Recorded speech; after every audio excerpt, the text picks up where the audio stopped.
Hi friends, మామిడికాయ పెసరపప్పు చేసే విధానం అన్నమాట. అయితే మెయిన్గా ఏంటంటే ఒక పాత్రను తీసుకొని పాత్రలో నూనె అయితే పోసుకోవాలి. నూనె మీరు తగినంతగా అయితే పోసుకోండి. మరీ ఎక్కువ అయితే పోసుకోకండి, మీడియంగా పోసుకోండి ఫ్రెండ్స్.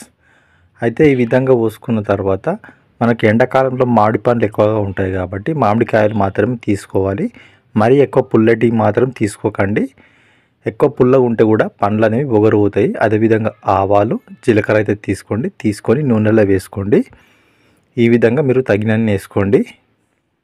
తర్వాత ఉల్లిగడ్డ అంటే ఏదైతే కట్ చేస్తామో మనము ఉల్లిగడ్డను అయితే వేసుకోండి. కట్ చేసిన ఉల్లిగడ్డ వేసుకున్న తర్వాత అవి ముదురు రంగు వచ్చినంత వరకు వేగనివ్వండి.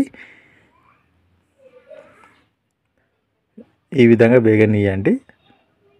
అదేవిధంగా అల్లం వెల్లిగడ్డ తీసుకొని తగినంతగా వేయండి. ఈ అల్లం వెల్లిగడ్డ అనేది పురుషులకైతే చాలా బాగా ఉపయోగపడుతుంది.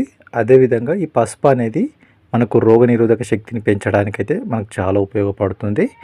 ఈ విధంగా రెండింటిని బాగా మిక్స్ చేయండి. చేసిన తర్వాత మీడియం మంట పెట్టుకోండి. ఈ విధంగా పెట్టుకున్న తర్వాత కొద్దిగా వేగనివ్వండి. ఆవాలు, జీలకర్ర, అదేవిధంగా కట్ చేసిన ఉల్లిగడ్డ ఏది ఉంటుందో కొద్దిగా వేగనిచ్చిన తర్వాత పెసరపప్పు అయితే వేయండి ఫ్రెండ్స్.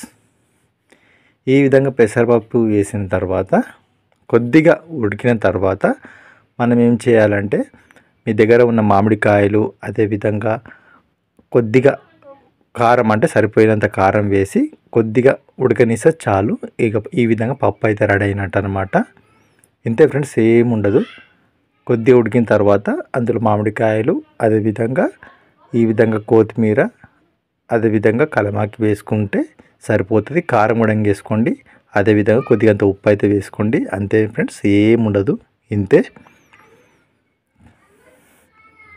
ఫ్రెండ్స్, ఏముండదు. సింపుల్గా మీరు ఒక్క 2 కూరలు చేశారనుకోండి, ఆటోమేటిక్గా మీకు కూరలు చేయడానికైతే వస్తుంది. అంతే అనమాట, సింపుల్గా. ఈ వీడియోలో మీరు పెసరపప్పు చేయ విధానం గురించి మీరు తెలుసుకున్నారు అని అనుకుంటున్నాను. Thank you. వీడియో చూసినందుకు ధన్యవాదాలు. Thank you.